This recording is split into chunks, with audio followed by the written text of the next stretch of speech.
Estamos agora dando continuidade, né, ao projeto Literatura Negra Feminina e a Interseccionalidade.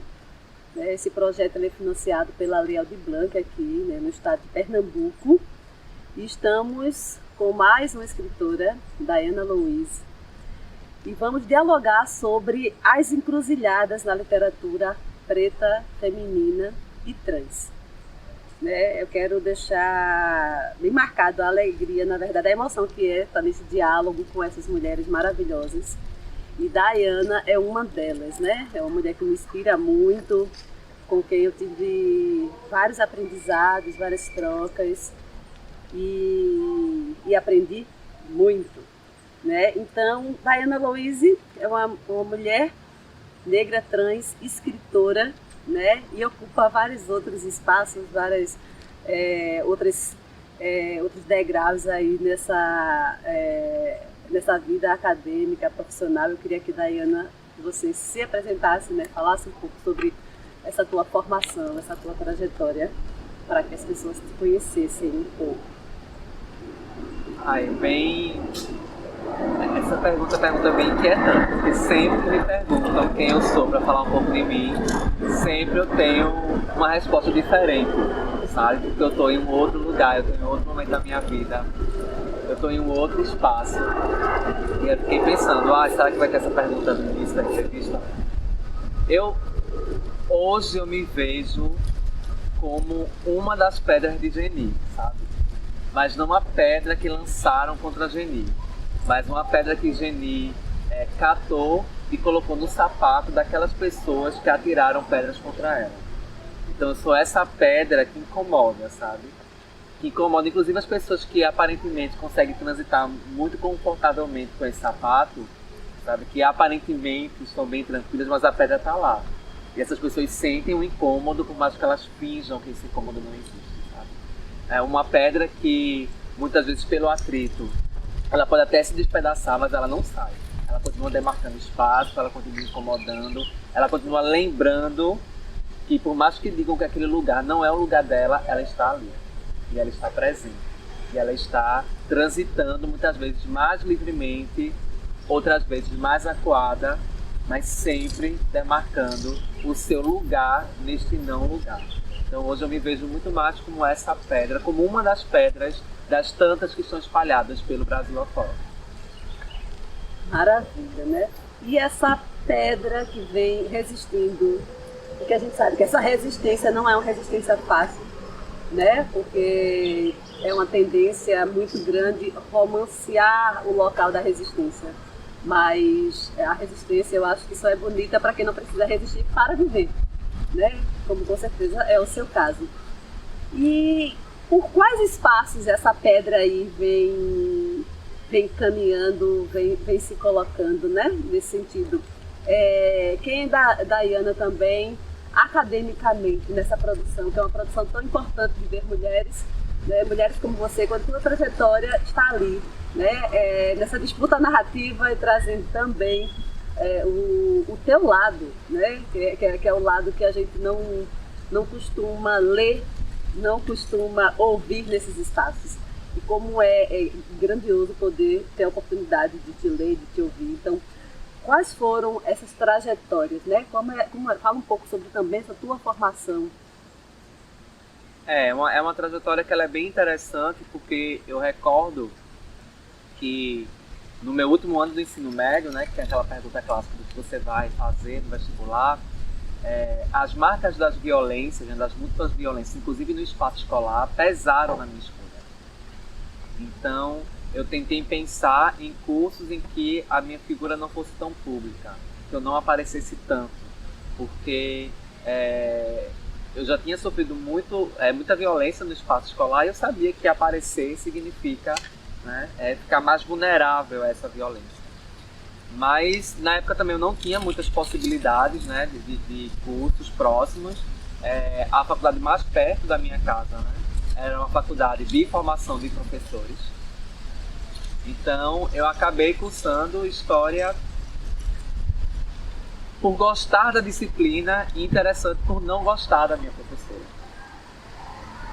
Tem muita gente que faz o curso pela inspiração de alguma professora. Eu fiz justamente por ela não me inspirar, porque na educação básica eu já era essa pedra, né? Eu recordo quando a professora colocou no quadro uma frase para dar aula sobre reforma protestante, que é: por que tantas religiões se só existe um Deus? E eu recordo que na época, eu tinha o quê? Acho que uns 15, 16 anos, eu levantei a mão e eu questionei: professora, quem disse que existe um Deus ou que só existe um Deus? E ela me tirou da sala de aula, assim, ela me expulsou, né? Então eu já estava demarcando o lugar de uma pedra. E aí eu quis fazer história justamente porque eu acreditava que os assuntos eram muito instigantes e a forma com que a história era contada não chegava até mim, sabe? Eu não me via naquela história, eu não via trajetórias parecidas com a minha sendo valorizadas naquele espaço escolar.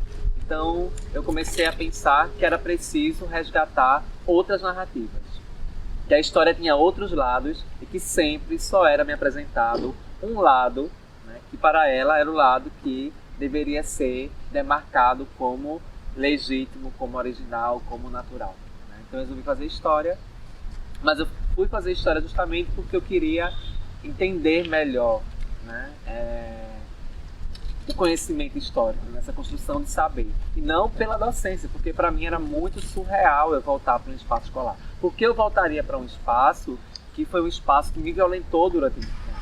Que foi o espaço que eu apanhei pela primeira vez aos 7 anos de idade, porque meus colegas disseram que eu tinha que aprender a ser homem. Que foi um espaço que me negou o uso do banheiro, que foi um espaço que não respeitou minha identidade de gênero, que foi um espaço que sempre reiterava essa norma. Então eu disse: eu quero aprender história, mas para poder me fortalecer internamente do que para uma docência, né? E a gente vê esses ranços de violência, inclusive na hora de você optar pela sua carreira profissional. Não, quanto isso é perverso. A violência não é apenas bater no LGBT no meio da rua, não é apenas assassinar uma pessoa trans. É ceifar seus sonhos, é furtar da possibilidade de ocupar outros lugares pelo medo dessa violência. Então eu fiz história. Quando eu terminei o curso de história, eu comecei a fazer uma especialização em história do Nordeste e ao mesmo tempo eu fiz serviço social na Universidade Federal de Pernambuco, né? E por fim, no meio de todo esse turbilhão, né, de graduações, abri um concurso para o Estado. E aí eu lembro que só tinha uma vaga, né?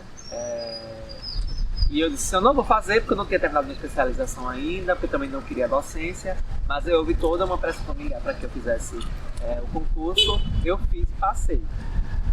E aí quando eu passei, foi um choque. Como é que vai ser a leitura do meu corpo nesse espaço? Sabe?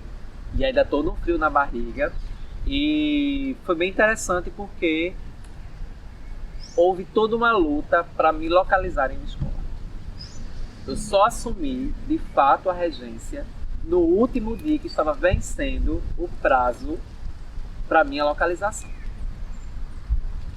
E, obviamente, eu sei que há toda uma força de dizer: nós não queremos esse corpo ocupando o espaço escolar. E a gente vê o processo de um LGBTfobia institucional.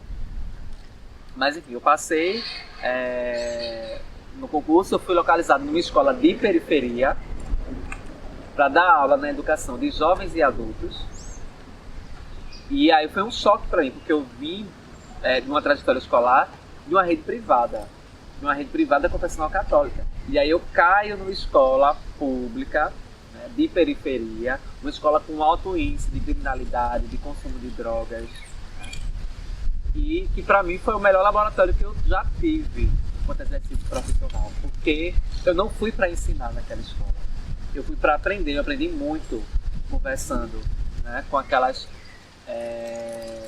turmas, e especialmente eu aprendi com uma aluna, né, que era a Janaína, que foi a primeira aluna trans que eu tive contato. E aí Janaína, ela tinha pouco mais de 20 anos de idade. E aí eu conversava muito com a Janaína, né? Porque Janaína era aquele não lugar ali dentro. E aí eu lembro que eu tive uma conversa com a Janaína. A gente não tinha na época ainda um plano social. E eu colocava a Janaína de grafite, né? Na caderneta. E aí sempre ela respondia presente, com muita força, sabe? Com muito ânimo, com muita fé na vida, com muita esperança.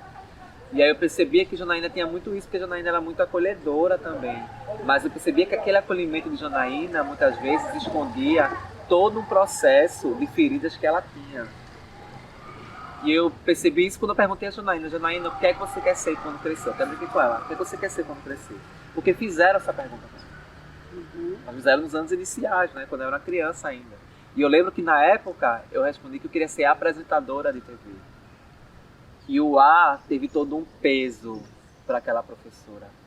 Né? Ouvir de uma criança de 7 anos de idade uma flexão de gênero no feminino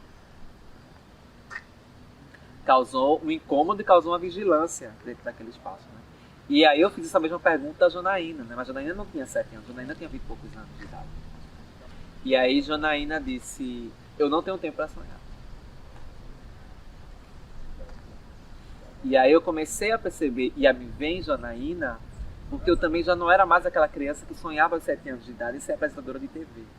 Eu aos 17 já estava abrindo mão de muitas profissões que eu até poderia sonhar, mas que a vida foi me furtando, foi me roubando cotidianamente.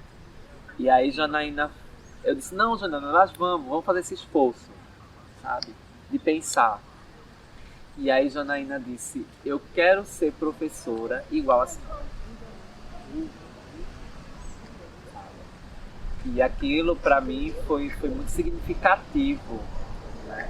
E entender a potência que é esse momento de estar ocupando esses lugares que historicamente nos foi negado. E aí aquilo me tocou profundamente. Acredito que 2 a 3 semanas depois, Janaína não respondia mais presente na chamada, porque ela não estava mais frequentando o espaço escolar. E eu recordo que um colega de trabalho, né? E eu prefiro entender como colega de trabalho, não educador e professor, porque para mim determinadas posturas retiram o direito dessa pessoa se reivindicar como educador, professor. Disse, mas também porque ele não quer nada com a vida. Demorou muito para estar aqui mais, porque é uma pessoa que não quer nada com a vida, não ia ser doutor mesmo, não ia ser advogado, não ia ser juiz, estava só perdendo tempo aqui. E aí Janaína retornou ao espaço escolar, mas ela retorna através de uma notícia radiofônica. Janaína ter sido brutalmente assassinada e o corpo de Janaína ter sido jogado por um caminhoneiro em um canavial, no meio dos canaviais. E eu recordo que quando eu recebi aquela notícia, eu compreendi qual era o meu lugar e qual era o meu papel dentro desse espaço escolar. O meu lugar era um lugar de luta para que Janaína ainda pudesse estar presente. A minha motivação é para que outras Janaínas possam ter o direito de sonhar e possam estar ocupando esses lugares. A minha luta é para que Janaína, inclusive, possa estar sentada aqui, apresentando a sua narrativa e a sua possibilidade de ser e de existir. Então, hoje, eu trabalho como coordenadora de uma unidade, que é a Unidade de Educação para as Relações de Gênero e Sexualidades, da Secretaria de Educação e Esporte de Pernambuco, que trata exatamente das políticas de educação voltada para as questões de gênero e de sexualidades. Então, hoje eu tenho pensado em como, através desse exercício, Janaína pode estar cada vez mais viva e mais presente nessa rede que historicamente fechou as portas, né, para esses corpos. E no meio disso eu fiz o meu mestrado em educação, né, na Universidade Federal de Pernambuco. Foi algo que eu lutei muito durante 5 anos para definir se era de fato o que eu queria ou não queria na minha vida. E aí eu entrei no programa de pós-graduação em educação em 2017 e concluí em 2019, né? Um programa que tem 41 anos, que tinha 41 anos na época, que pela primeira vez tinha uma pessoa trans dentro do seu quadro de estudantes e pesquisando sobre experiências trans na educação, né? Então, em todos esses lugares, né, eu tenho trazido meu olhar e me constituído muitas vezes enquanto uma pedra, né, dentro dessas estruturas. Ô, Dayana, nós sabemos que a sociedade seleciona, né, corpos e os seus lugares, né, alguns colocados no não lugar. Como para você subverter essa lógica, né, e ocupar esses espaços, inclusive na escrita, né? Quando eu li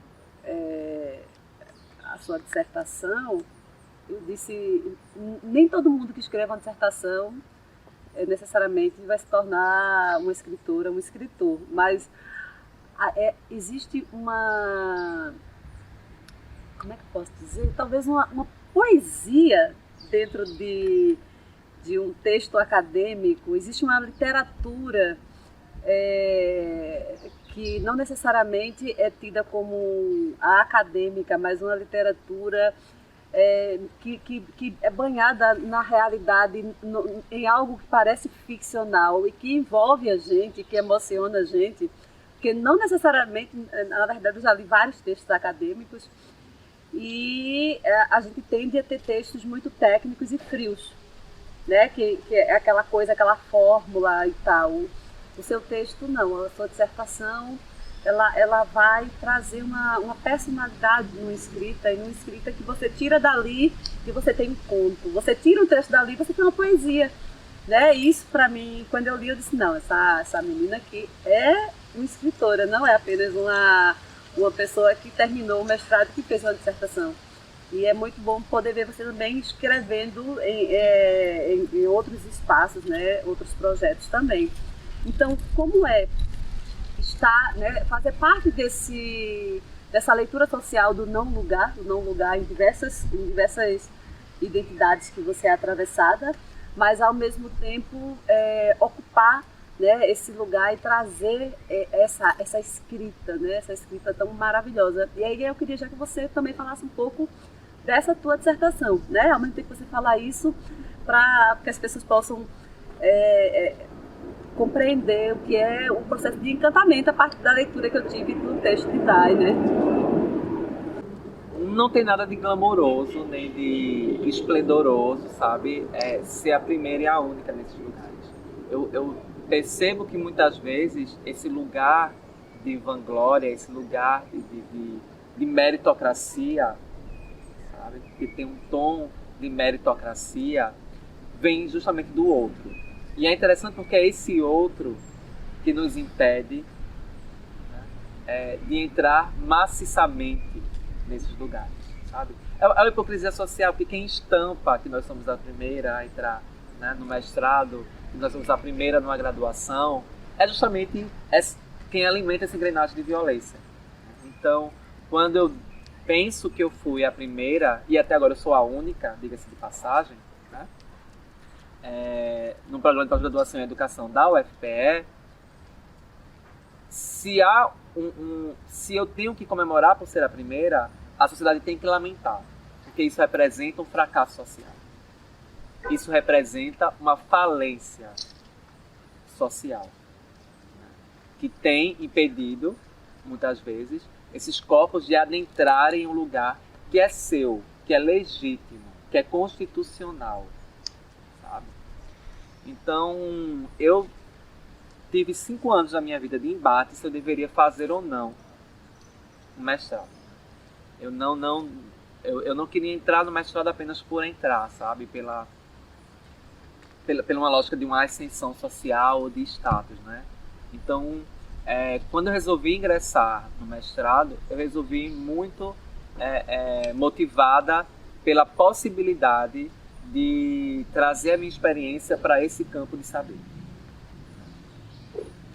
E aí, quando eu lembro que no processo de seleção já tinha um projeto que já estava fechadinho, e era um projeto que tratava sobre representações sociais voltada para corpos trans e travestis, a partir do olhar de professores e professoras na época da disciplina de Educação em Direitos Humanos. E aí o projeto foi muito bem avaliado, eu tirei, acredito que 9,75 na época pelo projeto. O projeto, inclusive, teve uma nota mais alta no programa. E eu recordo que quando eu fui para a defesa do projeto, né, a primeira coisa que eu disse à banca, e aí eu disse que eu não tinha interesse porque caiu a ficha que eu tinha ingressado numa armadilha. que eu estava entrando em um campo institucional, e nesse campo institucional eu ia pesquisar, mais uma vez, o olhar dos outros sobre o meu corpo. E eu disse, eu não quero mais fazer esse projeto. Eu quero fazer um projeto que eu possa escrever em primeira pessoa. Em que a minha narrativa ela seja valorizada. E aí foi todo um processo, né? Eu ingressei e aí eu tive todo um trabalho de repensar os meus caminhos nisso. E aí eu cheguei a escrever 2 capítulos da minha dissertação, com o tempo muito esgotado. E eu recordo que quando eu li meus 2 capítulos, eu não consegui me enxergar daquilo. Eu não consegui... Eu tive uma sensação de fracasso, sabe? E aí eu percebi que ali eu não estava me encontrando. Em que eu não estava trazendo narrativas, né, de pesquisadoras trans, pesquisadores trans, sobre a temática. E que mais uma vez eu estava caindo em uma armadilha institucional. E aí eu compreendi que não bastava eu estar nesse espaço. Eu precisava disputar esse espaço. E aí eu me vi como... e aí eu joguei fora os 2 capítulos, né? Minha orientadora ficou louca, assim, porque o tempo já estava esgotado. Eu joguei meus 2 capítulos fora e comecei a escrever a partir, de fato, do meu olhar. A partir das minhas vivências, das minhas experiências, a partir de saberes que estavam sendo construídos por outras pessoas trans travestis que tinham ingressado na universidade. E diga-se de passagem, né? Corpos trans travestis hoje representam apenas 0,1% da população acadêmica no Brasil. Então nós somos a exceção da exceção. Né? Então eu fiz todo um repensar desse caminho. E aí para mim foi extremamente instigante, porque eu me vi naquele momento como um cavalo de Troia. Um cavalo de Troia numa lógica de que, para essa universidade que quer se mostrar inclusiva, eu fui um presente, porque poderia dizer que havia uma pessoa trans ocupando esse espaço, né? E eu adentrei como um cavalo de Troia, como um presente para essa universidade, mas quando eu entrei, eu disputei lá dentro. E eu quis, né, com todas as minhas forças, destruir aquela estrutura para construir uma outra coisa. Para construir uma outra escrita, para construir uma outra narrativa, para trazer um texto em que as pessoas às quais eu entrevistei pudessem se reconhecer. Um texto que fosse acessível, que não tivesse esses ranços academicistas, sabe? E que não fosse um texto frio, um texto, como dizem, neutro, porque para mim não há uma neutralidade nesses textos. Sabe? Não há neutralidade a partir do momento em que demarca que o meu corpo não deve ser colocado como produtor de saber numa pesquisa, mas apenas como objeto, apenas como uma cobaia de pesquisa para outras pessoas. Então, para mim, não há neutralidade nisso. Então, foi aí que eu consegui me encontrar e me mover dentro dessa estrutura. E aí foi quando surgiu a minha dissertação. E aí o tema da dissertação foi Sobrevivi para Contar. Experiências escolares transgêneras na educação de jovens, adultos e idosos. É interessante porque quando eu pensei nesse título, Sobrevivi para Contar, eu pensei nas 12 pessoas que eu entrevistei, né, que foram entrevistadas. Foram 5 meninos trans e 7 meninas trans e travestis. Então, eu entendi a sobrevivência a partir da lógica dessas pessoas, que essas pessoas eram sobreviventes. Mas quando eu concluí o trabalho, né, em setembro de 2019, eu percebi que, na verdade, quem estava sobrevivendo também era eu. Eu também era um corpo que estava sobrevivendo diante do epistemicídio, diante do genocídio, diante de tantas armadilhas, né, que são lançadas contra nós. Então foi uma experiência extremamente positiva para mim, porque eu aprendi muito dentro desse processo. Ô Dai, quem escolhe o local da entrevista é sempre a entrevistada dentro desse projeto. E aí eu queria que você explicasse assim, por que você escolheu este centro de educação aqui da Universidade Federal de Pernambuco. Eu escolhi o centro de educação porque ele é muito simbólico, sabe? Ele é muito simbólico porque é um local em que potencializou tensionamentos dentro da própria UFPE com relação a política para a população trans e travesti. É um local em que os debates de gênero e sexualidades têm sido travados, especialmente com a presença de corpos trans, né? As de Maria Clara Araújo, de Ana Flor, que são mulheres travestis que estiveram aqui nesse campus e que estimularam a pensar em uma pedagogia considerada pedagogia travesti. Então, é um campus que é um centro, na verdade, que é muito simbólico, né? Porque quando a gente pensa em educação, quando a gente pensa em escola, enquanto pessoa trans e travesti, as lembranças geralmente não são lembranças positivas. São lembranças extremamente violentas, porque a escola é um espaço que tenta sistematicamente nos expulsar. Ou nos corrigir como se nós fôssemos uma peça defeituosa. E aí é extremamente potente perceber que esse espaço que tentou nos excluir, que tentou nos exterminar, nós estamos regressando a ele como professoras, como coordenadoras, como gestoras. Isso passa por esse campus daqui. A gente está disputando a escola, né? Nós estamos ingressando e dizendo, essa escola não nos representa, esse modelo de escola está falido. É preciso, né, ressignificar o que vem a ser o espaço escolar. Então, pensar hoje que o Centro de Educação, com todo o seu conservadorismo, com todo o seu histórico de ranços com relação a corpos dissidentes, hoje está em um processo, em uma disputa acirrada, não apenas por aliados, aliadas e aliados, mas esses corpos dissidentes estão adentrando e dizendo, a gente vai voltar para a escola em um outro lugar e não adianta erguer muros, porque isso não vai nos impedir de entrar. A gente vai entrar com força, a gente vai estar ressignificando, a gente vai estar potencializando que corpos como os nossos tenham direito a sonhar. Um direito que historicamente nos foi roubado por várias instituições, dentre elas a escola. Isso.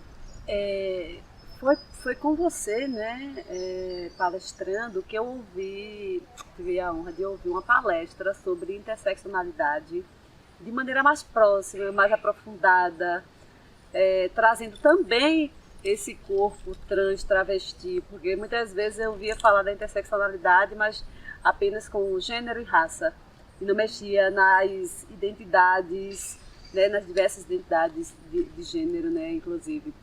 E aí eu queria que você falasse um pouco sobre a sua visão, né, desta interseccionalidade, como você vê, né, e analisa esse termo, e como essa interseccionalidade também atravessa a tua escrita. Sim. Eu vejo a interseccionalidade como uma grande encruzilhada. Tá? Uma encruzilhada que ela é demarcada por vários caminhos e que, dentro dessa encruzilhada, esses vários demarcadores sociais, eles se borram. Então, a gente não pode pensar que nós somos apenas uma via, um caminho. Né? Nós somos compostos e compostos por uma série de caminhos que nos cruzam, que nos atravessam e que nos posicionam nesse mundo. Então, é muito interessante pensar, né, nessas diversas construções, né? Por isso que quando a gente fala sobre feminismo, é importante pensar em feminismos, sabe? A gente precisa pluralizar esses conceitos e pluralizar essas categorias. Então, durante muito tempo o feminismo foi pensado dentro de uma lógica da mulher branca que exigia uma equiparação salarial no mercado de trabalho em relação ao homem branco, mas não pensava na situação da mulher negra que era empregada doméstica na sua casa. Então, quando a gente traz esses debates de gênero, de raça, de etnia, de classe social, nós conseguimos potencializar uma ótica voltada para uma leitura social mais crítica. Uma leitura social que entenda que as opressões elas estão se entrecruzando e elas precisam ser pensadas a partir dessa ótica de entrecruzamento. A partir dessa ótica de junção de opressões, porque não adianta querer combater apenas um tipo de violência, sabe? Elas estão atravessando o tempo todo e é preciso pensar de uma forma mais estratégica como dar conta. Né? E isso é importante porque quando a gente não leva em consideração esses outros marcadores sociais, nós acabamos invisibilizando determinados corpos. E elegendo quais são os corpos que são legítimos nessa luta. né? Então, quando a gente fala, por exemplo, de violência contra a mulher, se fala pouco sobre, por exemplo, a violência contra as mulheres com deficiência. Ou se fala pouco sobre transfeminicídio. Sabe? Porque se elege qual é o corpo feminino que é legítimo socialmente. Então, a interseccionalidade vem potencializar justamente isso, né? Trazer esses corpos que são considerados mais subalternos para o centro da discussão. E aí a sua produção, então, em primeira pessoa, não tem como não ser atravessada também pela interseccionalidade, né? Quando você vai problematizar trazer essa narrativa historicamente silenciada e problematizar esse local dessa mulher trans, muitas vezes dessa mulher transnegra na periferia, na escola pública, e aí acaba esse intercruzamento aparecendo naturalmente, né? Sim, aparece de forma muito forte, assim, né? É importante também destacar que hoje quem tem produzido muito debate interseccional dentro do campo de vista de gênero são as mulheres negras. Quando a gente vai para o recorte da identidade de gênero, são mulheres trans e travestis negras, né? É a Meg Rayara, é a Letícia Piauí, é a Maria Clara Araújo, que é daqui, né? A Ana Flor. Então são mulheres trans e travestis negras que estão trazendo e potencializando essa possibilidade de pensar essa interseccionalidade. Isso é muito importante porque nós não estamos mais na mão dos antropólogos, das antropólogas brancas, héteros, cis, sabe? Tem conseguido pensar e repensar os nossos caminhos, as nossas experiências e produzir saber a partir disso. E é interessante que muitas vezes a própria universidade não abraça essa produção, sabe? Não entra nas emendas das disciplinas, nessas vozes não são valorizadas dentro do espaço escolar. E aí isso é muito objetivo quando a gente pensa que a universidade hoje, né, muitas vezes é muito cult trazer textos de mulheres negras para uma ementa de uma disciplina, por exemplo, de um curso de ciências sociais. Mas a pergunta é, quantas mulheres negras estão sentadas naquela cadeira sendo estudantes de ciências sociais ou ocupando a docência e a coordenação do curso? Isso a universidade não problematiza, isso a universidade não pensa, sabe? Então a gente precisa também estar repensando essas armadilhas institucionais dessa suposta inclusão, dessa suposta valorização de saberes e de experiências. Se essa valorização não vem trazer efeitos dentro da composição dessa estrutura social, para mim ela não faz muito sentido. Sabe? A gente precisa repensar muita coisa dentro da universidade e dentro da escola. Com certeza. Dai, quais são as tuas referências na escrita, né? E como se deu esse teu contato com a literatura de uma maneira ampla, né? Tanto a literatura ficcional quanto a literatura acadêmica. Você sempre foi uma boa leitora. É isso, né? As referências e essa relação com essa literatura que não nos chega fácil, né? Ou quando nos chega é aquela coisa positiva, né? Da escola que costuma ser feita, né? O meu contato com a literatura inicialmente se deu na biblioteca da minha escola, né? Como eu disse, eu estudei em uma escola confessional católica, de uma rede privada, e aí eu tinha uma biblioteca na escola que era muito ampla, que tinha um acervo enorme de livros, e eu tinha uma relação muito boa com a bibliotecária da escola, e é interessante porque a biblioteca não surgiu na minha vida como um prazer, sabe? Como uma escolha, como uma alternativa, mas surgiu como um campo de refúgio. Então, como eu sempre achei o intervalo da escola para mim um espaço potencialmente violento, né? E como havia também uma ideia das pessoas não se relacionarem comigo, né? Porque era um corpo abjeto, né? Que as pessoas poderiam falar. E aí quem tem interesse às vezes também tem se aproximado de mim, né? Tinha todo meio um receio da família, de como é que a família poderia entender, né? O meu filho ou a minha filha se envolvendo com esse tipo de gente. O meu processo escolar durante muito tempo foi solitário. Eu não tinha com quem brincar no intervalo, eu não tinha com quem socializar. E aí eu encontrei na biblioteca uma possibilidade de passar meu tempo, né? De atravessar aqueles 30 minutos de uma forma menos precária, de uma forma mais segura. E aí eu comecei a me interessar pela leitura. E aí eu me interessei pela leitura porque também aquilo me deslocava, me levava para espaços, né, outros que estavam distantes da minha realidade. Potencializava que eu pudesse olhar o mundo a partir dos olhares de outras pessoas. Isso acaba também sendo uma cilada, porque eu achava interessante olhar o mundo a partir de outras óticas e eu acabei negligenciando o meu olhar nesse processo. E aí é interessante porque eu me dedicava à leitura, mas eu não me dedicava à escrita. Eu não escrevia, porque na minha cabeça, qualquer coisa que eu escrevesse, né, qualquer coisa que tivesse a minha assinatura, que tivesse a minha vivência ali materializada, não iria interessar as pessoas. Até porque os textos que eu lia não traziam o meu corpo, não trazia a minha experiência, não trazia a minha cor, não trazia o meu gênero. Então eu não me via dentro daquilo. Né? E daí eu dizia, se eu não me vejo dentro disso, então pra que eu vou produzir histórias sobre isso? Isso nem existe, sabe? Isso não existe, isso não interessa, e se existe não interessa as pessoas. Então, sabe, eu não me dediquei muito à escrita. Mas assim, a minha avó sempre dizia que eu iria enveredar pela literatura. Acho que por ela ver que eu consumia muitos livros, né, ela tinha essa ideia de que vai ter alguém da família que vai escrever. Mas assim, eu nunca tenho muita fé. E aí depois, com o tempo, né, se ressignificou o termo. Não é que vai escrever, né? Não é que vai seguir carreira literária, vai ser jornalista. E durante muito tempo eu até pensei em ser jornalista, né? Mas enfim, então nunca foi assim. Eu terei notas boas nas redações, né? No Enem, assim, sempre minhas notas foram muito altas. Mas eu nunca me dediquei à escrita. Até chegar na universidade. Né? E eu digo na universidade até chegar no mestrado.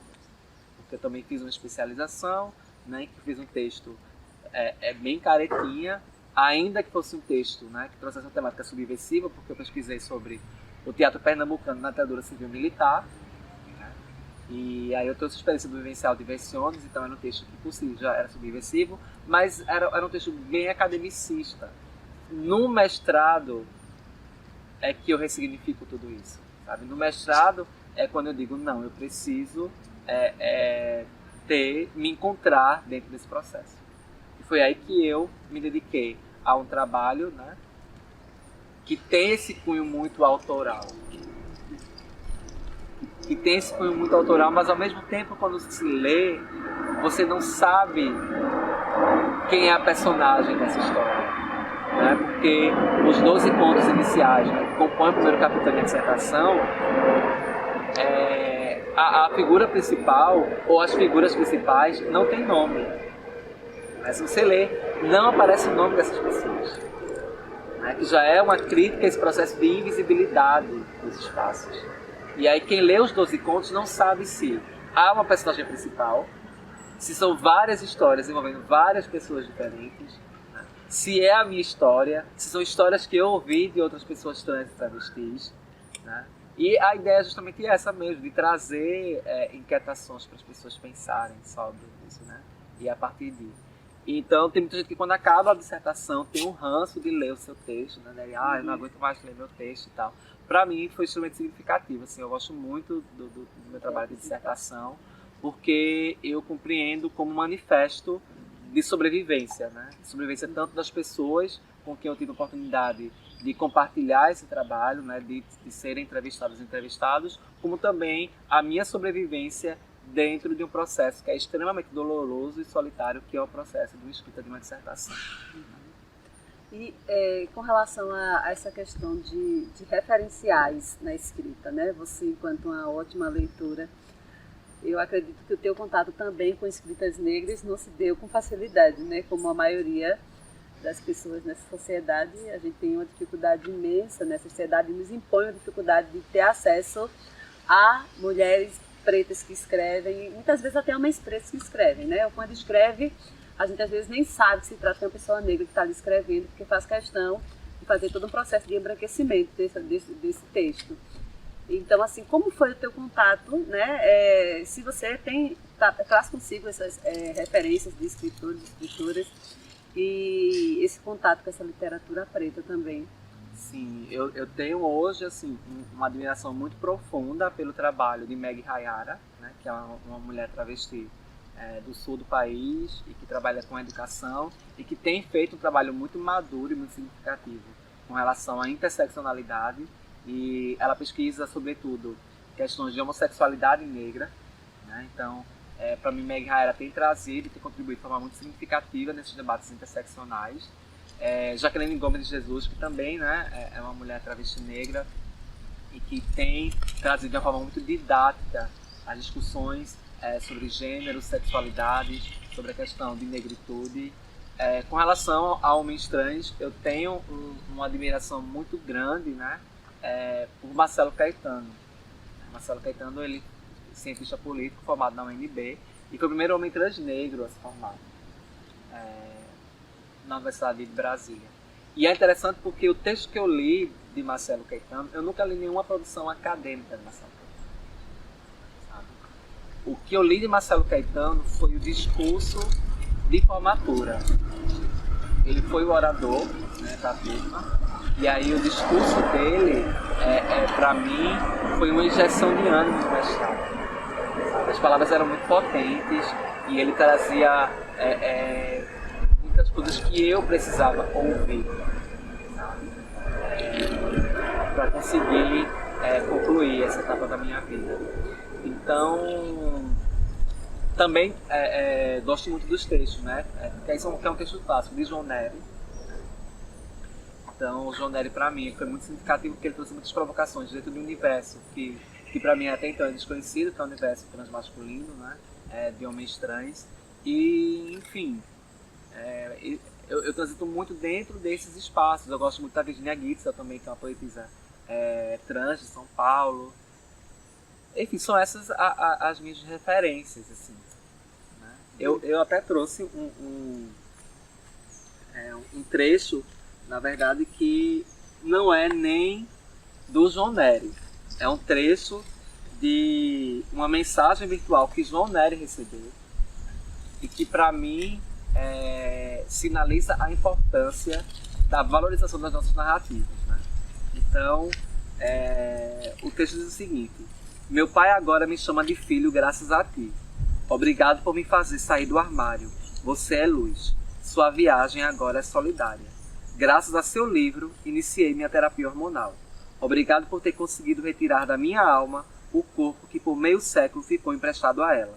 Eu, que por algumas vezes já quis me matar, hoje posso dizer como é bom estar vivo para ler sua história.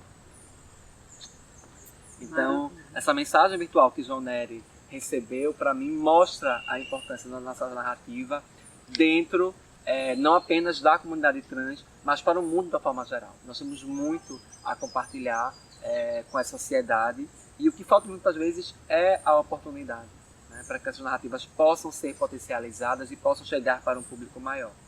Mas, ao mesmo tempo, eu acho muito significativo porque nós não estamos apenas ocupando esses espaços, nós estamos criando espaços e possibilidades para que essa narrativa possa chegar cada vez mais forte às mentes e corações da sociedade em geral. Maravilha. Tu tens algum trechinho também do teu texto? Tenho.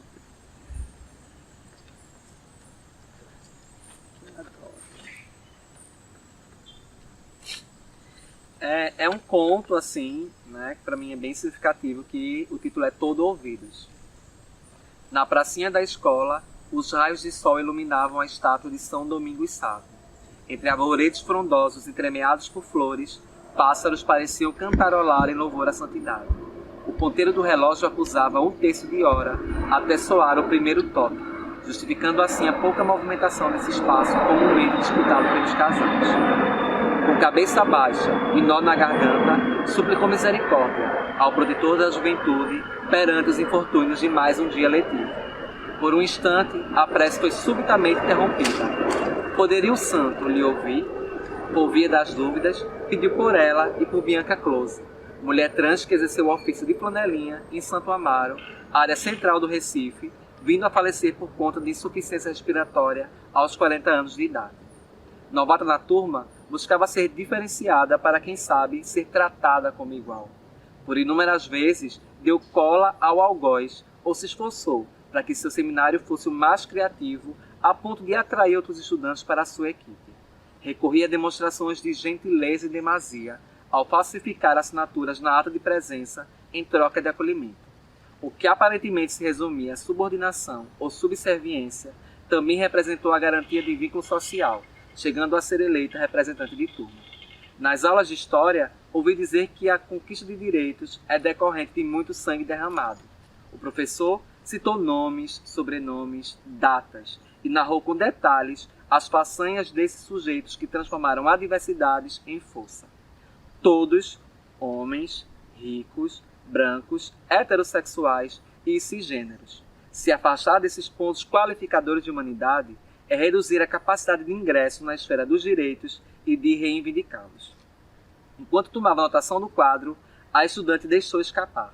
Cadê João Nery, Brenda Lee, Marsha Johnson? Cadê Bianca Close? Apesar do seu baixo tom de voz e do barulho infernal provocado pelo ventilador de parede, o questionamento chegou aos ouvidos do docente como detonação de bomba.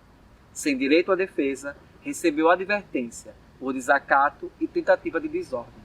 Na saída, recordou as diversas vezes em que o defensor dos direitos humanos, por vocação, fez ouvido de mercador diante das brincadeiras envolvendo seu nome. Nenhuma providência era tomada. No retorno para casa, segurou as lágrimas ouvindo Lineker e seu alquimia amarelo. Seu rosto permanecia duro como uma rocha. Ônibus lotado. Entregou as cédulas amassadas ao cobrador, dispensando troco e interação. Entre curvas e lombadas, equilibrou o peso de uma vida vertiginosa ao recordar a doçura de Bianca Close, pronunciando seu bordão. Nada me aborrece. É isso, né? Por isso que eu sou encantada pela escrita de Diana Louise. Emociona, né? É fantástico. Assim. E eu queria saber quando é que a gente vai ter esse material aí na mão, esse livro. Eu fico atazanando, né, a vida dela e aí vem toda a dificuldade editorial que nós temos, né? Porque vemos aí textos medíocres sendo publicados, financiados, né? E aí a gente sabe quem é que tem essa facilidade para financiar, né? Geralmente é o corpo branco, cisgênero, hétero, que ocupa espaços realmente de privilégio na sociedade. E aí você tem uma produção escrita tão potente, tão necessária, sabe? Tão necessária não só para as pessoas trans, mas para as pessoas cis que precisam ler pessoas trans, né? A gente só consegue compreender um pouco, né? Porque nunca é com profundidade se não é o teu local de existência, mas pelo menos compreender um pouco a partir do momento que você começa a ouvir essas pessoas, a ler essas pessoas. Então, tem algum pensamento, né, nesse sentido dessa produção, de publicar, né? É o interesse teu publicar, na verdade. E também, se você está escrevendo, está participando de outros projetos voltados também para a escrita, para outras publicações, ou isso é projeto futuro, porque a gente precisa te ler mais, mulher. Bem, assim, eu não tenho... Eu já recebi convites de alguma editora para mandar o material, né? Mas a gente tem todo um processo que é extremamente burocrático, então, né, até que a gente receba o retorno, e aí até agora não tive nenhum retorno positivo das editoras, pelo menos que me procuraram. Tem um texto meu que vai ser lançado agora num livro por uma editora, né, que vai ser uma antologia de poemas trans e de contos trans, né? Para mim é bem significativo, porque é um livro só escrito por pessoas trans, homens trans, transmasculinos, mulheres trans, travestis. E é bem interessante esse livro, porque é um livro que foi aberto um concurso nacional, né, para a seleção desses livros, e a única exigência, o único critério, óbvio, né, era você ser uma pessoa trans ou travesti, né, dentro da transgeneridade, mas a escrita teria que ser pautada na temática do afeto. E aí, assim, é bem interessante, porque quando eu li o edital, né, e vi que deveria ser um texto atravessado por uma afetividade, não há como a gente não pensar de que é algo que nos é negado. Como é difícil para o nosso corpo falar sobre afeto. Porque, óbvio, a gente precisa de políticas públicas em relação à educação, à saúde, à empregabilidade, mas a gente precisa também discutir a afetividade. Sabe? A gente precisa discutir a afetividade para um corpo trans e travesti. Porque a gente cresce ouvindo que o nosso corpo, ele não é um corpo que deve receber afeto. Nós crescemos ouvindo que o nosso corpo é um corpo que legitimamente ele pode ser violentado, mas não amado. Que as pessoas podem nos agredir numa praça pública, mas que um homem não pode dar as mãos a uma mulher trans travesti. E aí a gente escuta isso das mais diversas instituições. Eu recordo que eu ouvi isso quando eu tinha 16 anos de idade, de uma psicóloga. E ela disse a mim, se você continuar desse jeito, você vai mendigar amor para o resto da sua vida. E eu tinha 16 anos na época. Estava ainda tentando me encontrar. E aí você começa a entender que esse afeto é negado e que ter uma escrita atravessada por afeto para um corpo como o nosso é extremamente difícil. Tem que resgatar, sabe? Para falar de violência, a gente, né, escreveria um arsenal de textos. Mas para falar de afeto, como é difícil. E isso é muito sintomático. É preciso parar para pensar muito sobre isso. É preciso parar para pensar como há uma estrutura que potencializa a solidão de mulheres trans e travestis e de homens trans e transmasculinos. Não é romântico eu ser a única mulher trans na Secretaria de Educação de Pernambuco. É um processo solitário, eu não encontro outra pessoa como eu. Não é romântico, não é glamouroso ser a primeira do programa de pós-graduação em educação da UFPE e até hoje ser a única, porque eu não tinha outra para compartilhar as minhas angústias e saberes. Não há nada de romântico nisso. Não há nada de romântico em pensar que para você encontrar, né, alguém que tem uma trajetória semelhante à sua dentro da transgeneridade, você tem que ir para uma esquina de prostituição. Sabe? Não é romântico entender que geralmente os homens nos limitam ao objeto de consumo e não de afeto. Não é romântico você ser abordada e a primeira pergunta que você recebe de alguém que se demonstra interessado em você é: você mora sozinha? Porque ele não quer ser visto em público com você. Ele não quer demonstrar nenhum interesse afetivo em você que seja visível. Sabe? Então, são processos muito dolorosos que precisam ser problematizados, né, dentro disso. Então, eu achei muito interessante, né, a editora lançar essa provocação, porque a gente precisa falar de afeto. Né? A gente precisa falar que, para além dessas negações, nós temos a possibilidade de escolher quem é a nossa família. Se a nossa família, dita natural e biológica, não nos acolhe numa ceia de Natal, no Ano Novo, no nosso aniversário, nós construímos redes de afeto e de acolhimento para que a nossa vida seja menos precária. E é isso, sim, mas que há uma negação de afetividade, corpos trans e travestis estão buscando construir por conta própria e às duras custas essa afetividade. Então vai sair um texto, né, nesse mês, possivelmente o livro já está sendo lançado, né, de antologia de contos de pessoas trans e travestis. E assim, eu preciso primeiro também me dedicar a uma escrita, porque eu nunca me vi como escritora, sabe? É uma coisa que para mim ainda é muito nova no meio disso, assim. E pode ser um projeto assim futuro, porque eu começo a entender que é muito potente de estar lançando nossas narrativas mundo afora. Sabe? Eu preciso trazer narrativas outras para além só da violência, para além de processos de exclusão e de extermínio. Sabe? Nossa voz precisa ecoar com mais força, trazendo outras possibilidades de ser e de existir. Né? Então, quando eu penso que eu me tornei mestre em educação aos 35 anos, que é exatamente a taxa de expectativa de vida de uma pessoa trans e travesti, né? Isso é extremamente simbólico e eu comemoro todo ano meu aniversário como se fosse o último. Sabe? E por isso que a gente tem pressa. Pessoas trans e travestis têm pressa de apresentações narrativas, porque nesse país ainda o nosso tempo de vida é muito curto.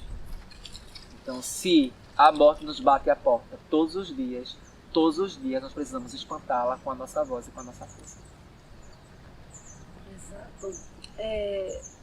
Eu acho assim que existe a necessidade de projetar a narrativa, mas existe também uma questão estética que eu acho maravilhosa na sua escrita. Então, é importante que todas as pessoas trans, todas as pessoas transnegras, as pessoas LGBTs, as pessoas que estão ali na favela, as pessoas com deficiência, é importante que essas vozes, as pessoas idosas, sejam projetadas. Mas o meu encantamento com relação à tua escrita é a maneira como você escreve também. É a sensibilidade que vai ser colocada em cada palavra, em cada detalhezinho, como dar o dinheiro amassado ao cobrador. E esse dinheiro amassado, ele é muito simbólico, né? Mas é um detalhe que faz parte de uma sensibilidade para uma escritora, né? Como você, que não vai se ver em qualquer escrita. Então, assim, quando eu falo de encantamento, não é só pelo que eu leio que vai trazer a tua existência, mas é como você constrói essa narrativa, né? O que não significa que uma pessoa que constrói diferente vai ser inferior ou superior, não é isso. Estou dizendo que isso me causa um encantamento maravilhoso. E aí, né, a gente está encerrando esse processo aí, mais um diálogo, né, dentro do projeto Literatura Negra Feminina e Interseccionalidade. Né, esse projeto ele é financiado pela Lei Aldir Blanc, aqui no estado de Pernambuco, e hoje tivemos esse diálogo, né, com Dayana Louise, essa mulher maravilhosa, né, que sempre inspira sabedoria, né, sensibilidade, e falamos sobre essas encruzilhadas na literatura preta, feminina e trans, né? Eu quero agora passar para Dayana, né? Day, que é uma afetividade construída, para que ela encerre da melhor maneira, né, esse diálogo que para mim foi maravilhoso, emocionante. Gratidão por ter aceito, né? E por aceitar sempre os meus convites. Eu me sinto tão importante, porque Day não é fácil não, viu? Ela não vai estar em todo lugar não, e isso é muito importante, porque nós não devemos estar em todo lugar mesmo não. Mas eu fico super feliz por ela sempre acolher os meus projetos, né? E sempre construir junto. É uma pessoa que fez o pós-fácil do meu livro, e fez o pós-fácil, e quando eu passei o livro para a Day, né, Os Pretos Prazeres, que ela me deu uma devolutiva, isso para mim teve um peso imenso, né? Um peso, quando eu digo um peso de me fortalecer, de dizer, porra, que massa, se ela aprovou, é uma pessoa que para mim é uma referência, né? De senso crítico, de sensibilidade e de construções, né? Uma pessoa que para mim inspira afeto, apesar dos desafetos que a vida traz o tempo todo para a gente, né? Mas a construção de afeto é sempre presente. Eu te agradeço. Eu que agradeço, né, do convite, né? Eu não posso deixar de destacar que uma das primeiras obras que eu li que me motivou, né, a escrever foi O Clamor Negro. Nosso primeiro encontro na Secretaria de Educação, você me entregou de forma muito afetuosa aquele livro, né? E até hoje eu guardo com muito carinho e sempre tenho lido e fico muito emocionada, né? Porque não se trata apenas ali de uma escrita, né? Se tem uma coerência entre aquilo que eu escrevo e aquilo que eu vivencio, né? E hoje a gente tem tido muito esse bombardeio, né, das pessoas, especialmente através, né, de programas televisivos, mostrando as incoerências de corpos dissidentes com a cobrança gigantesca. E aí, para mim, né, eu fico muito feliz porque eu acredito que nesse momento de necropolítica a gente precisa cada vez mais criar nossos quilombos de afeto. E sem dúvidas você é uma grande figura nesse meu quilombo de afeto, de acolhimento, né? Que muitas vezes, por mais que a sociedade queira estar o tempo todo me enterrando, decretando a minha morte, né? Pessoas como você me faz movimentar e sacudir essa poeira dessa necropolítica. Eu fico muito feliz, né? Por tudo que você representa, não apenas para mim, mas acredito que para todas as pessoas que têm o prazer de conviver, né, com a sua pessoa. E eu gostaria de encerrar justamente com o discurso de formatura de Marcelo Caetano, né? Muito emblemático de estar aqui no Centro de Educação. E eu acredito que o discurso de Marcelo Caetano vem muito a calhar. Ele diz o seguinte: do alto dos seus títulos, daí de onde você vê, a universidade é para quê? Para caber quem? Dentro da sua sala, Você se esconde para não ver lá fora ou para quem está lá fora não te ver? O conhecimento que você produz é para o povo ou para o CNPq? Para a sociedade ou só para enfeitar lápis? Se quem está dentro não vê os muros em volta, quem vê de fora não enxerga nada, além da muralha. Se no meio da aula você diz que eu estou todo errado, eu te digo que para chegar até aqui, atravessei cerca de arame farpado. Você escreve artigo, livro, capítulo, resumo, paper, ensaio. Fala da gente sem nem lembrar de olhar no olho da nossa gente. Alcança seus índices de produtividade, no dia seguinte, não sabe nossa cara, nosso nome, desconhece nossa identidade. Nossa cor é objeto de pesquisa, nosso sexo é etnografia, nossas casas são seu campo, e seu olhar branco, macho, eurocentrado, justifica-se com metodologia. Na sua nota da CAPES, o que conta mais? Seus pontos ou nossa voz? Sua tese ou nossa história? O que vale mais? Suas 8 páginas de referência ou a nossa ancestral experiência?